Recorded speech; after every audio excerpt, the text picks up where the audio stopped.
Reimagining Success, Episode 83. You're listening to Reimagining Success, the podcast where we help you reimagine your future, designing a life and career beyond the 9 to 5 that allows you the freedom, flexibility and fulfillment that you've been dreaming of. I'm your host, Anna Lundberg. Now, let's get started on those dreams.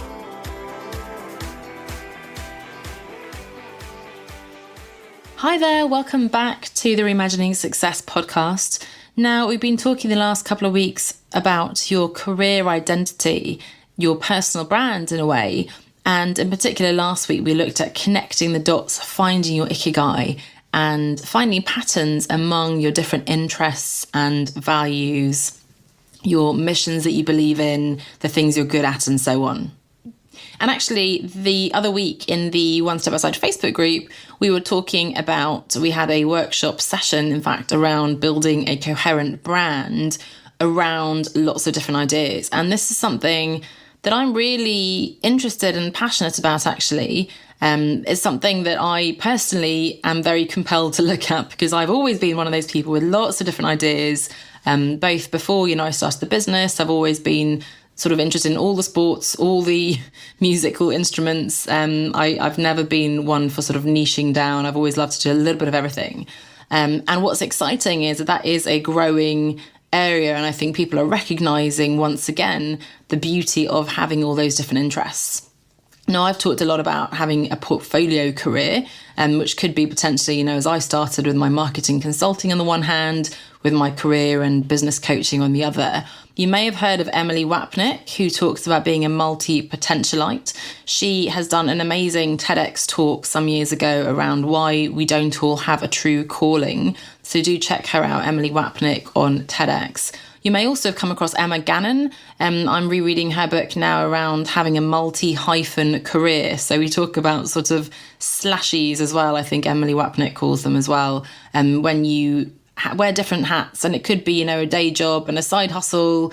It could even be a hobby or a passion that you have alongside. It could be several different businesses you're running. It could be, all sorts of different constellations. And I think that's really interesting. My favorite way of talking about it is Renaissance men and women having a Renaissance business that really brings together those different interests and skills. And that's a little bit what we were talking about with the ikigai the other week as well. You might have heard of scanners and polymaths, and again, multi-potentialite, multi-passionate, portfolio career, and so on. So you can use whatever label, or you can disregard all the labels because we tend not to be fans of labels when we have so many interests. But I think that is the beauty of having a business, working for yourself. You can design it around all those, or at least many of the different interests. Whereas a job description probably doesn't exist out there that's going to tick all those boxes for you. Now, let's first look at, I guess, the elephant in the room, because in business, and I'm sure if you've been trying to build your business for a while or in business for a while, and you will have heard lots of coaches and experts, probably including me, focusing on the importance of niching. And that's really true. Having a niche, or niche as the Americans say, will help you stand out. It's going to really help you be a go-to authority. I actually wish in a way I'd been more specific. I saw someone who was a pricing coach, or what else? I mean, if you could be a web designer for lawyers or accountants, if you can really offer a specific service to a specific audience, that can be really powerful, again, to become the go-to person and, of course, to really target your marketing. However, that may not work for those of us who potentially get bored or can't focus on that one thing. And in fact, there's a lot to be said for having sort of an end-to-end solution. My feeling is that the process of going from, I want to leave my job, I want to work for myself, I want more freedom and flexibility, I want to change something in the next phase of my career and my life, the process of going from that stage to actually having a working business model that's replaced my income, that's allowing me all those things that I wanted to have initially, and I'm not hustling away and burning out and so on. That is a pretty long process, and I feel like I want to offer pretty much an end-to-end solution for that. I don't want to be that person who helps you work out what you want to do for your next step and then throws you out to the world to get on with that yourself. I also don't want to just be the person who helps you with the marketing and branding, because, hey, there are so many other aspects in terms of, as I call it, work-life integration, and so on. And as I found in the last few years, the fact that you've quit your job and set up a business doesn't mean that you then have replaced your income. And it's actually the next decision, the next point, the next few years even, that are the hardest. So for me, having quite that broad spectrum and also combining my business and marketing background on the one hand, the branding knowledge and so on, with the broader life coaching, mindset work, reimagining success and so on, that to me is a really powerful combination. We need both sides of that in order to make this a lasting change, make it a sustainable business model, business lifestyle and career. And so it may well be that both your personality and the particular solution that you're offering lends itself to having quite a few strings up your bow. I've got a client who does a lot of grief work, but also does coaching with women. I've had someone else who was talking about doing digital marketing on the one hand and videography on the other. It might be a creative pursuit and something a bit more sort of academic or corporate. It might be several different creative pursuits and so on. And I think it can be your very diversity that makes you interesting. It's that ikigai, your own connection of the dots over the years is what makes you interesting. One of the coaches I worked with previously had been a cheerleader initially. And, that sounded strange, but, as she said it, it made her quite unique. It meant that she had that really athletic discipline. She brought that focus and hard work to her business. She also had the FMCG, Fortune 500 background and so on, and that makes her a really unique candidate. I like to think that both my corporate and then my entrepreneurial experience gives me those two sides of the coin. Whenever I present a training webinar, I always say, look, I've got the big budget, big brand, big strategy, incredible agency kind of side of things, but I also have that lean, hustling away, smaller budgets, smaller strategies, teams, and so on. So I think that gives me a unique combination as well. So it may well be that your unique journey of working in finance and being a yoga instructor, or whatever it is exactly what gives you your edge. And it may happen very organically and evolve. So for me, I think it did. I've told the story many times. 2013, I quit my job and initially I fell into digital marketing consulting. So I was very much doing what I'd already been doing in my corporate job. And then I gradually discovered coaching. I started my blog originally around travel. I started talking more broadly around personal development and career choices. That then merged into an interest for coaching. I qualified as a coach. And then now I found a really lovely way of combining those two sides. But that wasn't an intentional choice. It wasn't when I quit my job that I said, right, I'm going to have a portfolio career. I'm going to really weave together my branding and marketing with coaching and career and so on, right? So that happened for me very organically. If you're lucky, you may already know what you want to bring together, and that makes it easier for you to build something really intentionally. So I want to talk about a few different things that we talked about in the workshop as well. So first of all, how do you bring together those different ideas? Then how do you introduce yourself, which is always tricky? What do you do? And then also concretely, you can have a think about what you do with your website as well, which is always a specific question I get. But the main question is, how do you bring together your different ideas? And I know Emily Wapnick has talked about, you can be, I believe she says, a phoenix, that, you have one career, then another. That might work for you. You can be sort of a serial careerist. If you're happy to work with one thing at a time. You can, of course, have a day job and then sort of a side hustle. Some people don't mind having that day job that's sort of good enough, and then you can pursue your passions in your spare time and so on.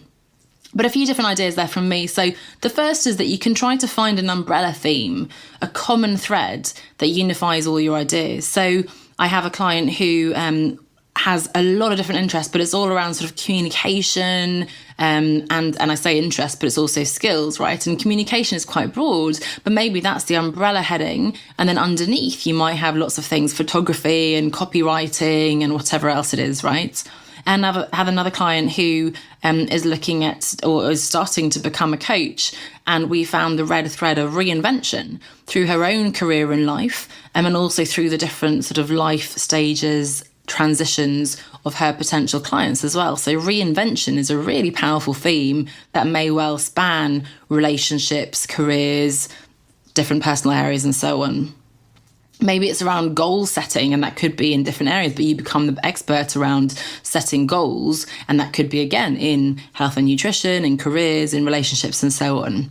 Maybe for you, it's all around risk taking, but finding that kind of umbrella theme, that common red thread that unifies your ideas, that's really helpful and will be helpful also when you do a website and so on.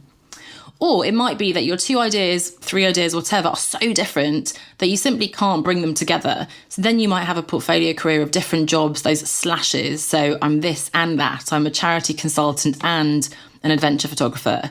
I'm a finance coach / yoga teacher. I'm a digital marketer / filmmaker, right? So that's sort of, rather than trying to find one thing, force the finance and yoga together, you just have the 2. Again, one option is having a day job that's sort of good enough and then pursuing your passions in your spare time. So maybe your job is just the corporate day job, and that's okay. I find for some reason men are happier doing this than women. I'm not sure why. Me personally, I would prefer to have sort of fulfilling work and build a business around my interests and so on. But I think that's absolutely a valid way of doing it. That you have one job that's sort of the more, perhaps the less creative side and so on, and then you do the more creative things around that as a side hustle. And sometimes, and I do want to raise this as well, sometimes your different ideas are not different businesses. They're just different ways of delivering a business. So I had a client who did this sort of ikigai, finding the pattern exercise, and she felt she was all over the place. But when we looked at it together, we saw a very clear mission, a very clear focus of the problem she wanted to solve, the client she wanted to work with. And then she was passionate about coaching, training, writing, speaking. But those aren't different ideas. They're different ways in which you can market and deliver your service. So, lots of us want to do a TED talk, we want to publish a book, and we want to, speak and write and so on. And we can absolutely do those things regardless of what the actual job title is. So I might be a professional speaker as my main sort of career, my main business. As a side thing of that, I will probably be writing blog posts, I'll probably be publishing a book, I'll be doing perhaps training and so on. Or in my case, coaching, I guess, is the core of my work. But in order to build my coaching business, and I love writing as well, I'm writing blogs, I'm writing books, I'll be doing speaking, I'll be doing training and so on. So they're both ways in which you can market your business and ways in which you might actually deliver your service. I might train corporate organizations, I might coach individuals and so on. Okay, so bringing together your different ideas. Now, of course, that leads nicely into how on earth do you introduce yourself, and it depends on which of those models you've chosen.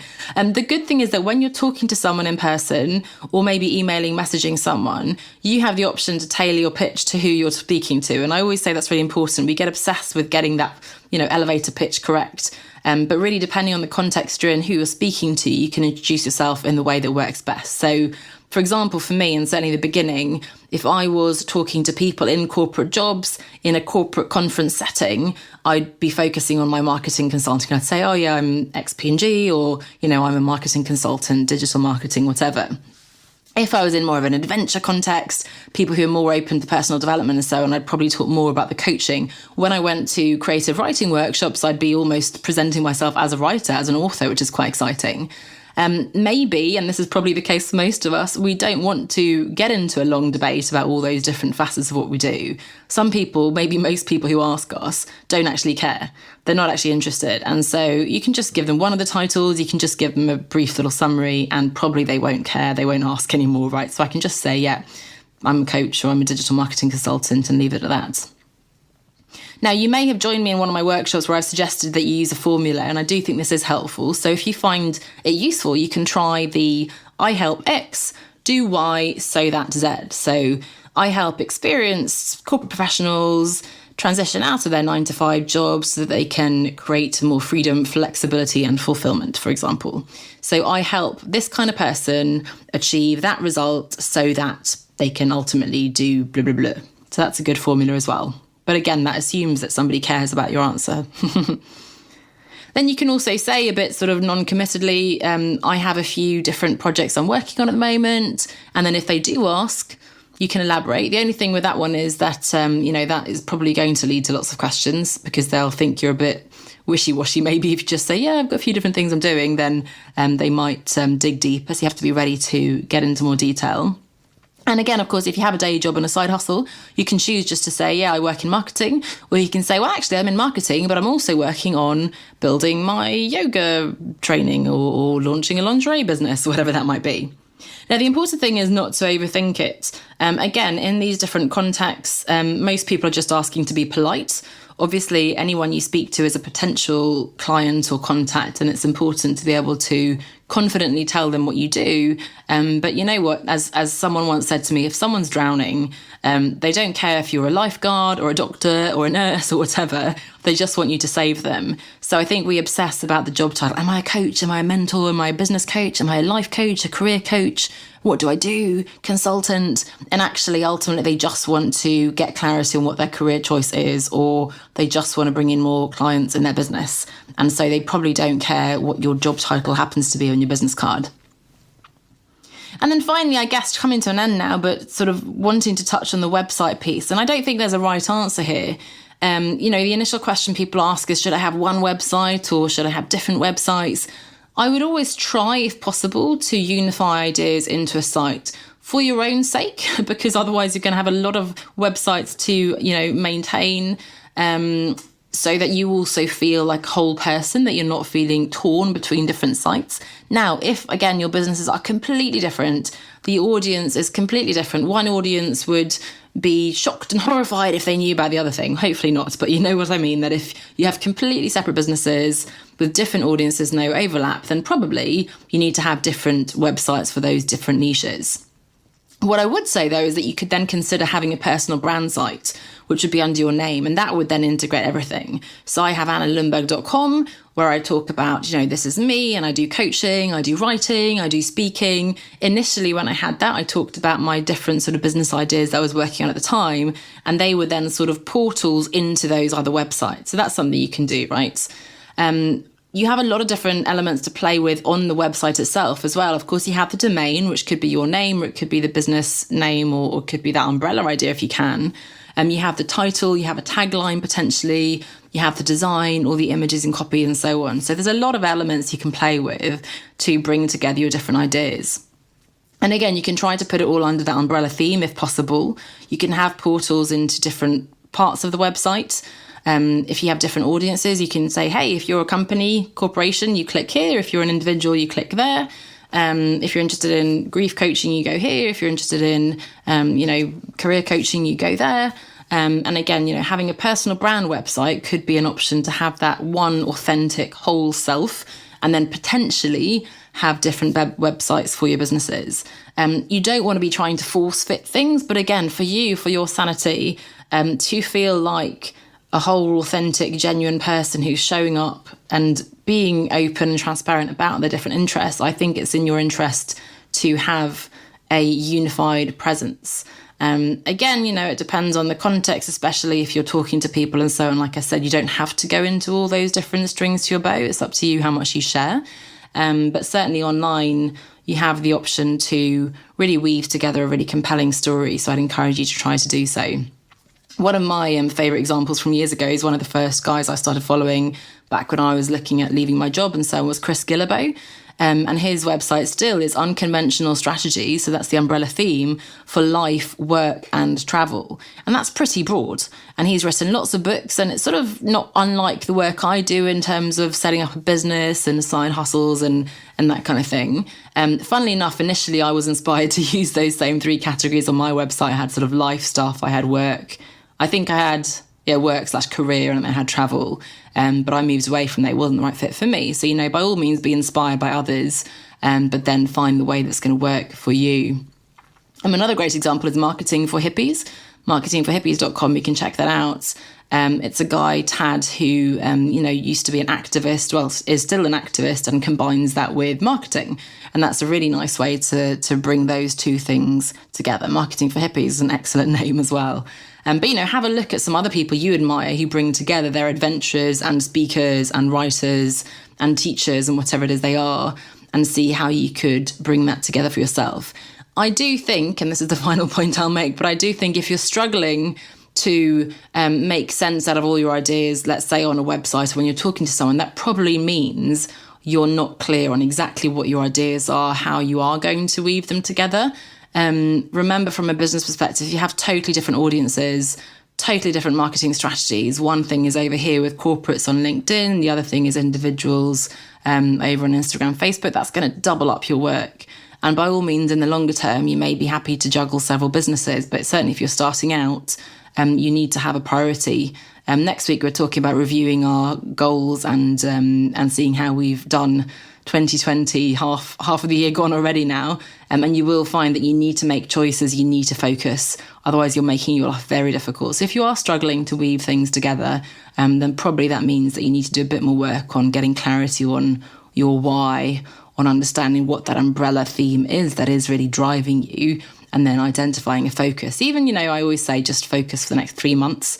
No need to decide on something that you have to commit to the next 20 years of your career, but at least give yourself a better chance of getting things done by choosing one focus. Next 3 months, this is what I'm going to focus on.